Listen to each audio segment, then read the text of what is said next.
tema de longevidade para o bem comum. Hoje eu estou aqui com meu amigo Francisco, mais uma vez, recebendo a doutora Daniele Amaro, que é oncologista e trabalha na área da oncogeriatria, Sim. né? Muito bom. Viemos aqui para a gente conversar, né, sobre viver mais ou viver melhor, né? Quer dizer, o que é isso, qual é a diferença disso, que certamente é alguma coisa Sim. bastante específica, não é? Eu falo que hoje a gente tem grandes avanços na medicina, né? Ainda mais na minha área, dessa parte de oncologia. A oncologia ela é uma área muito recente. Se você for pegar para ver desde quantos anos realmente existe a oncologia, existem os tratamentos que a gente tem hoje, são coisas de 10 anos, 15 anos, você tem tratamentos mais recentes. Então, tudo que a gente fala é muito novo, né? E a medicina, não só na área da oncologia, quanto na área de diagnóstico, na área que a gente fala de maquinário, né, de dispositivos, isso avança muito rápido. Eu acho que hoje que também a gente fala aí em inteligência artificial, isso com certeza vai acelerar muito mais. E a gente fala que tudo isso ajuda muito a gente, né? Mas não necessariamente isso vai prolongar a vida com qualidade, né? E quando a gente tem a parte dos diagnósticos oncológicos, isso é uma coisa que a gente discute muito com o paciente, né? Até quanto você ter investimentos artificiais e você ir para essa área vai apresentar para você realmente estar vivendo. E é um dilema que o paciente oncológico se encontra quando a gente vai conversar sobre decidir tratar ou não, o quanto esse tratamento realmente vai ajudar o paciente a viver mais, a viver melhor, ou esse paciente vai viver só para tratar, só para ter efeitos colaterais, só para ficar naquele círculo de casa-hospital, casa-hospital.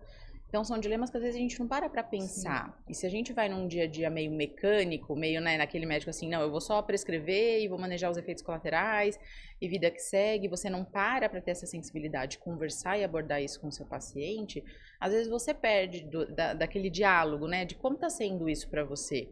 Como que está sendo o tratamento para você? E na área da saúde a gente tem que saber refletir sobre isso, né? Toda essa estrutura que a gente tem, quanto isso ajuda ou não.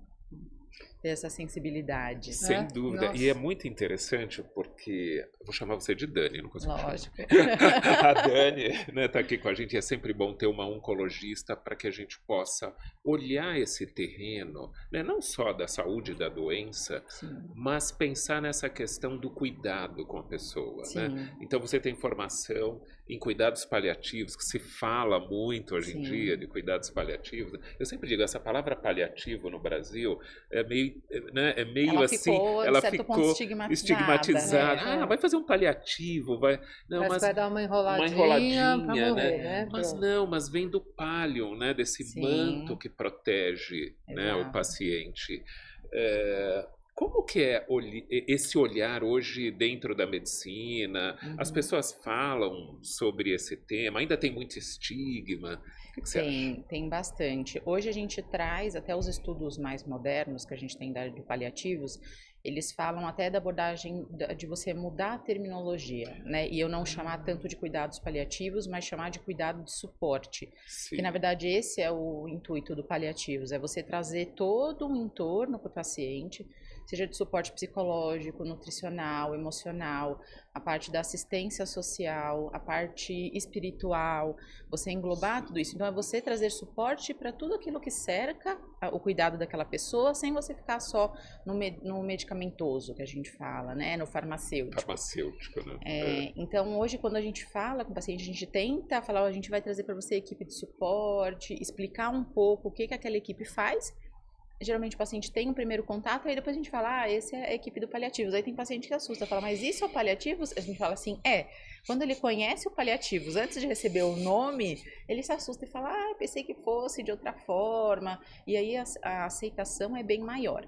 Quando a gente chega, né, e já fala, não, mas eu vou te chamar a equipe de paliativos. Às vezes o paciente sente muito um sentido de abandono. De abandono, né? Tipo, então quer dizer que não tem mais Desistiram nada. Desistiram de mim, né? Desistiram de mim, então quer dizer, doutora, que não tem mais nada para fazer por mim? Fala assim, não. Quando a gente chama o cuidado paliativo, o cuidado de suporte, é que na verdade tem muito mais coisa para fazer por você e que os nossos braços não estão dando conta. E a gente precisa de uma equipe que seja especializada em dor, a gente precisa toda de uma equipe multiprofissional que vai te ajudar. Você trazer o conceito de dor total, principalmente para o paciente oncológico, que não é só aquela dor que é física, é a dor emocional, é o conflito espiritual que aquele paciente tem, O o sofrimento, e isso é uma coisa muito maior do que só o físico, né? Então é abordar todas essas esferas. Então quando o paciente ele entende o que realmente é o cuidados paliativos, a receptividade é muito grande e ele se sente muito grato, né, de receber todo esse nível de cuidado. Eu achei interessante quando você começou sua fala, Dani, que você falou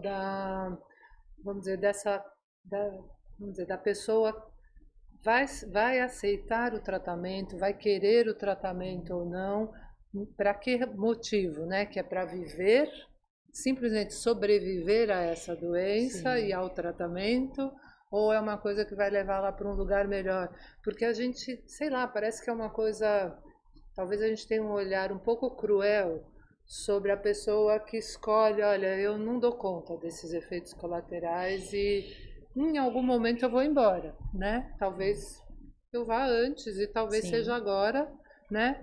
Mas sem passar por tudo isso, e a gente tende a achar que é uma pessoa meio covarde, que não está fazendo tudo que ela pode para permanecer aqui. Então não gosta o suficiente da gente, ou não gosta o suficiente da vida, né? Não sei, isso acontece? Acontece. A gente tem muito isso por parte da família, por parte das pessoas próximas, até por questões simples. Por exemplo, eu escuto muito uma frase tipo assim, ele não quer se ajudar, ele não quer comer. Então, quando eu escuto essa frase, eu falo assim, não, então vamos lá, vamos trabalhar. O que pra você é ele não quer se ajudar? Aí fala, mas ele não quer comer. Eu falo que ele tem que sair, ele não quer sair. Aí eu falo assim, mas o porquê? Aí a gente vai ter que explicar toda a fisiopatologia da doença, falar realmente a pessoa não tem fome. Se ela força, ela vai ficar pior do que ela tá. Eu falo assim, às vezes ela não quer sair, mas será que é porque ela não tá com dor? Será que ela não tá com fadiga, que é um efeito colateral do tratamento? E isso vai trazendo uma série de coisas, né? É lógico que a família, no intuito de querer ajudar, então ela vai querer assim, não, se ele tá comendo é porque ele tá bem, se ele tá saindo é porque ele tá bem. Então é uma forma do familiar ter conforto para ele mesmo. Né? E às vezes você acaba jogando isso para cima do paciente, o que é ruim, porque você traz para cima dele responsabilidade. Às vezes tem pacientes que chegam super preocupados, doutora, mas eu prometo que eu juro que eu tô tentando comer, eu juro que eu tô. Aí eu falo assim, não vou criticar você, eu acredito que você tá dando o seu melhor. E a gente tem que saber entender que esse nível do que é o seu máximo que você consegue fazer, o seu máximo que você consegue se dedicar, é individual de cada um. Nível de dor, quanto a pessoa tolera, é individual de cada um, o suporte emocional, o quanto cada um consegue atuar, depende de cada um. Para alguma pessoa, isso a gente vê muitos julgamentos, por exemplo, tratamentos que caem o cabelo, isso é muito característico. Sim, Às vezes tem gente que fala assim, mas é só o cabelo, isso vai crescer. Mas tem para mulheres que isso é tipo a identidade da pessoa, e às vezes não só da mulher. Eu já tive pacientes meus, homens, que chegaram e falaram assim, doutora, eu sei que minha doença não tem cura, se eu for tratar, meu cabelo vai cair? Eu falei assim, não, eu tenho que ser sincera com você. Os melhores tratamentos que eu tenho para te oferecer, o seu cabelo vai cair. E simplesmente ele decidiu, falou assim, então eu não quero fazer. Porque eu sei que eu vou morrer de qualquer jeito, e quando eu estiver no caixão, eu quero que as pessoas olhem para mim e vejam que sou eu. E eu não sei me ver sem o meu cabelo. Para mim não vai ser eu. Então é uma coisa da autoidentidade da pessoa. E a família ficou indignada, falou assim, mas como você quer tratar só por causa do cabelo? Eu falo assim, mas esse só por causa do cabelo não é só isso. Não é só isso, né? né? É a autovisão dele, é a percepção dele, é como ele lida com tudo aquilo, e é um direito dele. E esse paciente já era um paciente longevo, e a gente vê isso muito direcionado para o paciente idoso. Né? Da família às vezes falar assim, não dá notícia ruim porque ele vai entrar em depressão. Não fala porque eu acho que ele não vai lidar com a carga emocional. Às vezes é uma pessoa de 80 anos, eu falo, com 80 anos, o que você já passou na vida? Eu falo assim, de você enfrentar trocentas coisas, de você foi pai, você foi mãe, você criou filho, você criou carreira, e eu falo, a pessoa não consegue lidar? Vamos conversar, saber o que ela quer saber, e não fazer esse círculo de silêncio que a gente chama, né? Você esconder. E passa muito também, vamos dizer, pela própria negação da gente, enquanto cultura mesmo, de que a morte é parte da vida, né? Sim. Inevitável que todos vamos. Essa é, né? Essa... Como latinos, a gente tem uma dificuldade de olhar para esse pois lugar. É né? Muito difícil. Não, e aí às vezes eu até fico pensando, porque, sei lá, hoje, então vamos lá, a gente ganhou aí uma expectativa de vida muito maior e tudo mais, é isso. Mas será que todo mundo quer, de fato, viver mais tempo? Sim. Né? Ou as pessoas, quer dizer, o que faz você, de repente, falar, não, tá bom, né? Eu fiz o que eu queria fazer da minha vida, então ok, né? Porque às vezes, e assim, a gente não tem mais, vamos dizer, o direito de morrer, nem o direito de aceitar que a morte está na minha, chegou para mim. Por quê? Porque eu fiquei com essa doença, portanto, é a minha forma de morrer, muito provavelmente vai ser essa. Em vez de ajudar a aceitar isso e criar um movimento saudável para isso, precisamos combater isso, né? A gente chama muito dentro da medicina, a gente classifica algumas doenças, digamos assim, que traz um potencial de mortalidade maior. E a gente chama como doenças que são potencialmente ameaçadoras da vida. Então, a oncologia é uma das doenças que é uma doença ameaçadora da vida.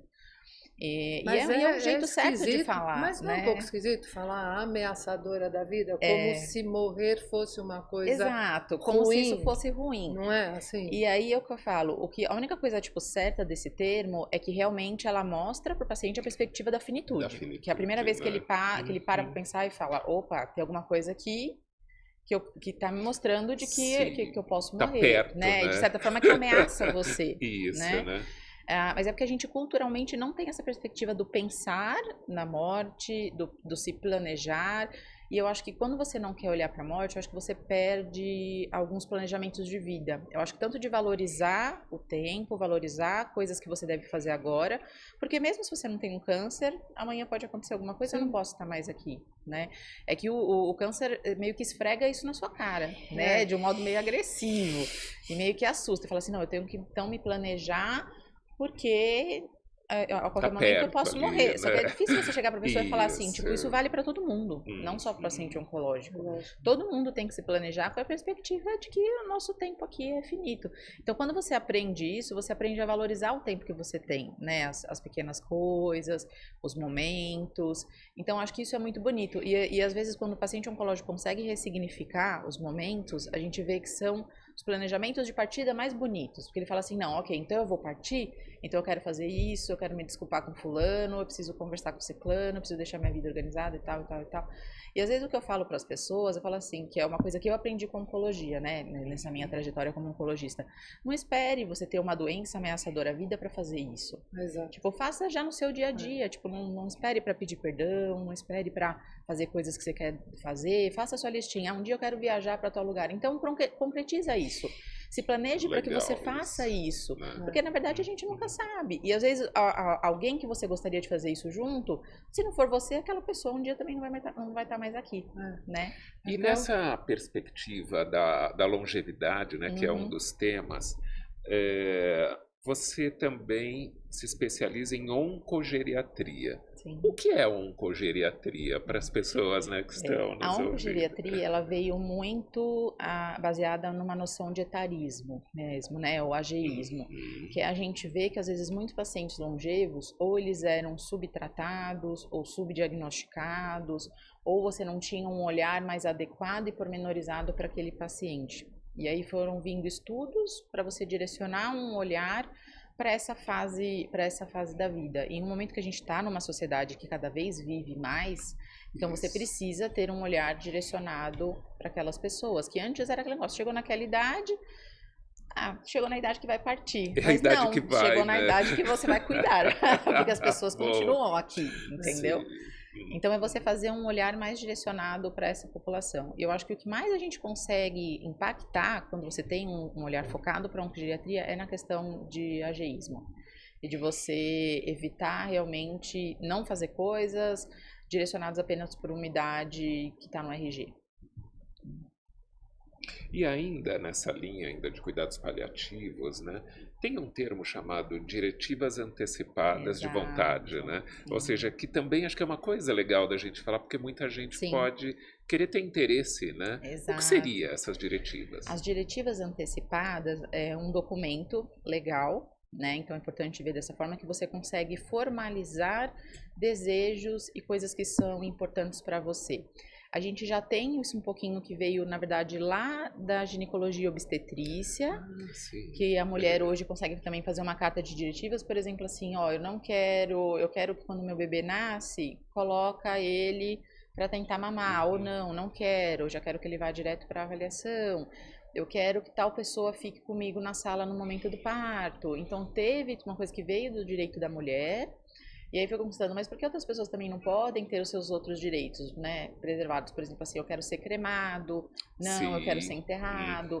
Se eu ficar num momento que eu sou incapaz de decidir por mim, eu não quero ser ligado em aparelhos. Eu não quero ser mantido vivo artificialmente. Ou senão, não, eu quero que tente até o último momento. Se tiver uma expectativa, um aparelhinho a mais pra você pôr em mim, eu quero que você coloque esse aparelhinho em mim. Então é você saber, porque culturalmente foi o que a gente conversou, a gente não conversa isso em casa. Exato. Então eu tenho certeza que muitas das pessoas que estão vendo a gente, às vezes não sabem se pai, mãe, irmão quer ser cremado, enterrado. E porque a gente tem meio isso como um tabu. Então é uma forma da pessoa se respaldar. Então eu faço um documento, eu assino, eu faço aquilo de forma legal, que nem eu estivesse fazendo um testamento mesmo. Eu converso com o meu médico, deixo isso com o meu médico ou com alguém da família que eu confio, que vai mostrar aquele documento no momento oportuno. E que lá vai estar, por exemplo, se um dia eu tiver um quadro demencial ou uma pessoa, por exemplo, assim, eu descobri que eu tenho um quadro de esquizofrenia e pode ser que em algum momento, por um critério psiquiátrico, eu não possa decidir por mim, ou por um critério de um caso demencial, ou por uma doença terminal.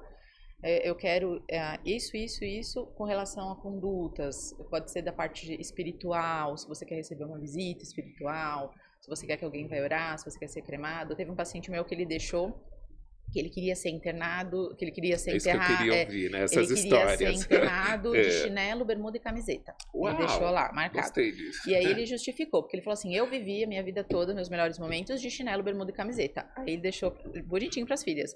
Não me enterre diferente do que eu vivi o resto da minha vida. Porque se alguém me ver de terno lá, não vai ser eu. Não é ele, não vai ser eu. Então, às vezes, são coisas muito simples, mas que refletem valores. Por isso que eu falo que é muito importante você pensar nessa perspectiva e o ideal é quanto mais jovem você fizer, melhor, né? Ou seja, necessariamente não precisa ter um advogado. Você não precisa ter um advogado, você pode fazer e deixar com o seu médico, você pode deixar, ou às vezes, para quem não quiser fazer uma diretiva mesmo, um documento. O que a gente orienta é converse com o seu esposo. Meu marido até se assustou uma vez, né? Depois desse paciente eu cheguei, amor, só pra gente conversar, aqui, assim, uma conversa meio violenta, mas quando você morrer, você quer ser cremado? Ele ficou olhando pra minha cara, eu falei assim, não, mas é porque aconteceu um conflito lá no hospital, vocês oncologistas são estranhos, né? Porque meu marido não é da área da saúde. Ele, não, é assim, eu quero ser cremado. Eu falei, aí eu fui perguntar pra minha mãe, eu falei, mãe, e você? Minha mãe olhando assim, que estranho vocês, estranho essa fala, mas ok, né? Ela falou, não, eu já ao contrário, eu não quero ser cremada. Eu falei assim, não, tudo bem, então agora eu tô em paz, porque eu sei que você não quer e ele quer. Se eu for ser a que vai ficar e vocês forem antes, eu já sei qual é o desejo de cada um. Aí eu falei assim, eu ainda não decidi. Então, eu ia te perguntar, né? Mas eu tenho ainda querer ser cremada. Isso me lembrou uma historinha que parece engraçada, com um amigo médico também, que ele contou que uma paciente estava lá na fase, né, quase fase final, e aí ela chega para ele e fala, olha, doutor, né, quando chegar a minha hora, por favor, me avise que eu quero saber. Né? E aí tudo bem, passou um tempo, tal, chegou um belo dia, né? Mudar o nome, né? Ele falou assim, Dona Maria, chegou aquele momento, né? Sim. Que a senhora pediu para que eu dissesse, né? Ela olhou para ele e falou assim, eu não estou escutando. Então tem um pouco dessa coisa, né? Assim, olha, a gente quer saber, mas não sei se a gente quer saber tanto. Né?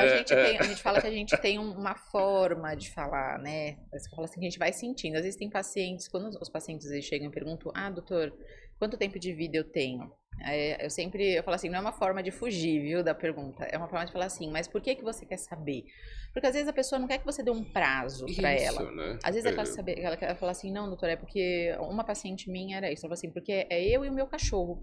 E quando eu morrer, eu tenho medo de quem vai cuidar do meu Quem cachorro. vai cuidar? Aí eu falei assim, tá bom, então quando eu achar que é o momento, eu vou falar pra você procurar alguém pra ver Começar com quem vai a ficar trabalhar. o seu cachorro. Isso. Tem pacientes que perguntam, não, mas é porque eu tenho a minha empresa, eu tenho outros sócios, eu quero saber que momento é o momento de eu passar a papelada, eu sair da sociedade, ou eu passar uma propriedade pro meu filho, ou não, eu tenho que organizar algumas coisas, tem umas pessoas que eu preciso falar e eu queria saber se eu vou ter esse tempo. Aí eu falo, você consegue fazer isso agora? Eu consigo. Não, então já vai fazendo, não importa o tempo.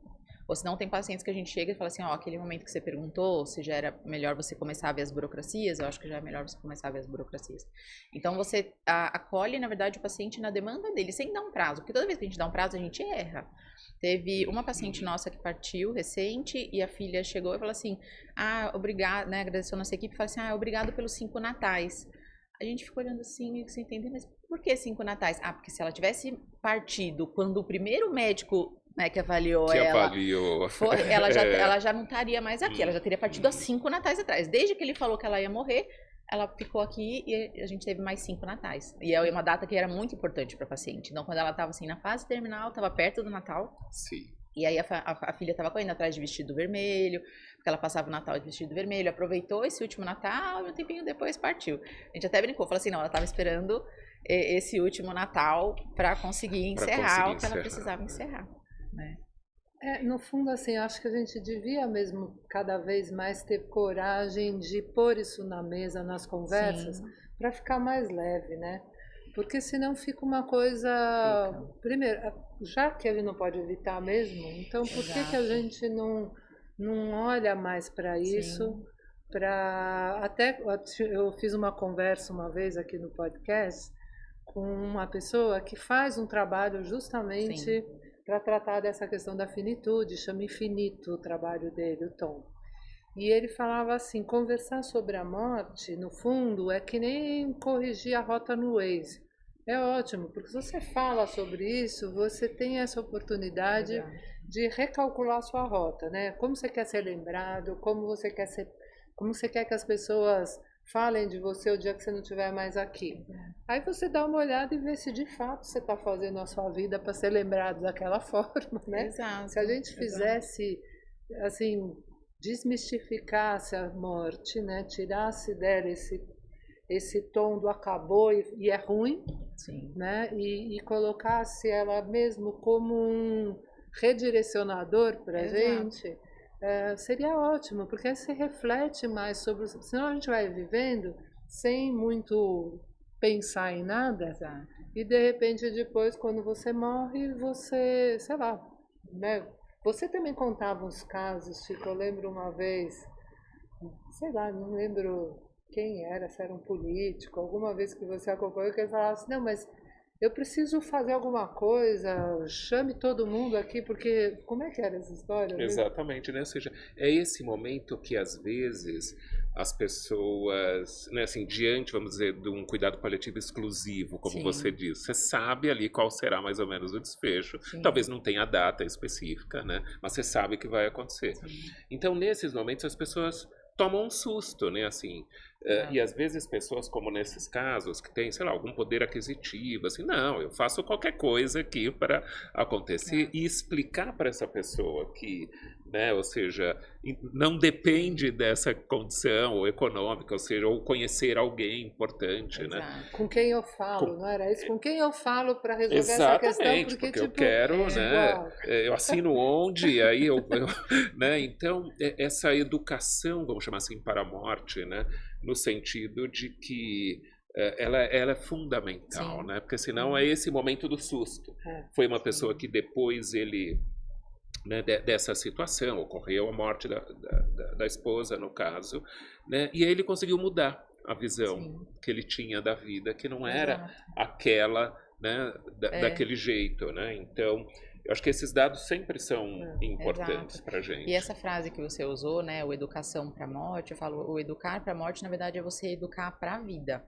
Porque quando você entende que a gente é finito e você encara a perspectiva da morte, você dá um valor diferente para a vida. E às vezes as pessoas só se ressignificam quando isso acontece realmente. Ou porque você perde alguém, e às vezes tem familiares que tragam, nossa, ele falou tanto, quando ele tivesse tempo ele ia, quando ele tivesse tempo ele ia fazer não sei o quê. E ele não teve esse tempo. Então fala assim, então você ter essa perspectiva e saber meio que colocar dentro da caixinha, falar assim, não, a gente tem um tempo findo aqui, isso te prepara para você viver melhor. Aproveitar mais e valorizar a vida de uma outra forma.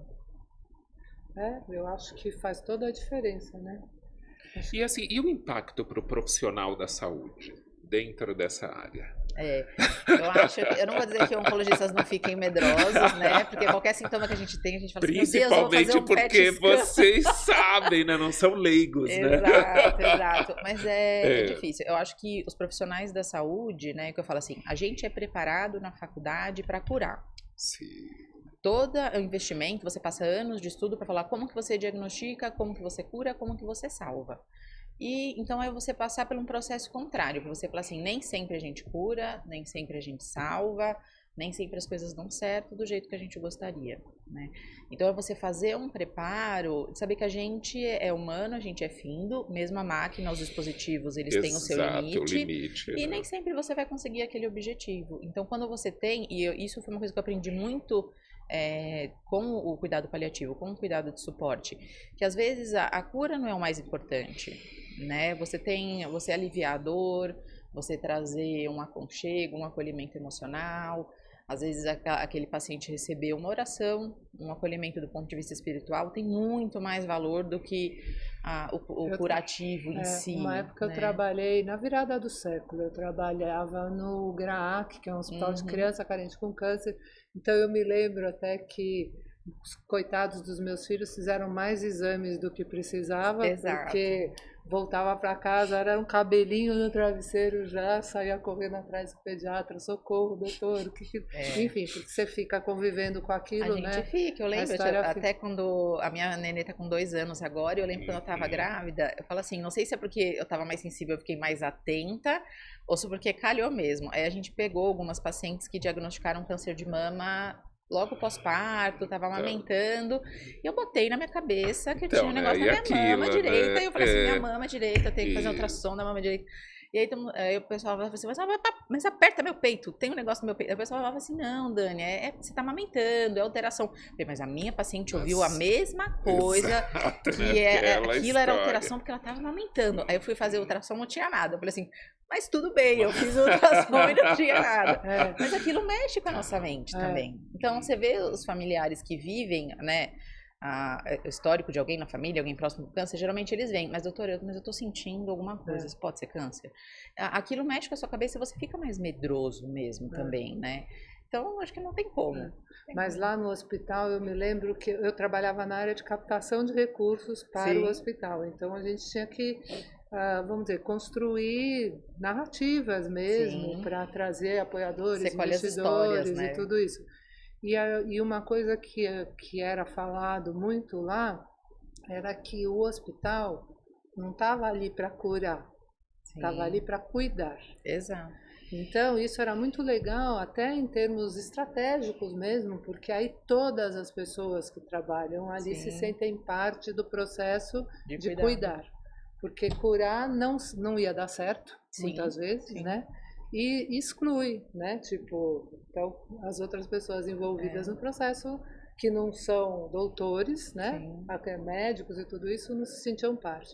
E eu acho que é um pouco isso, eu acho que a gente olhar a medicina como uma ferramenta de cuidado. Exato. Né? Porque senão isso traz uma frustração, como se você fosse obrigado a curar, como se aquele paciente, o objetivo dele maior fosse a cura e ele falhou, né, nessa jornada, se ele não foi curado, sentido, né? Ou em algum momento eles até se culpam, falam, então quer dizer que se eu tivesse feito o exame antes, eu poderia ter sido curado, tipo, por uma culpa minha que eu não fui no médico, porque eu não fiz o exame, eu perdi essa perspectiva de cura.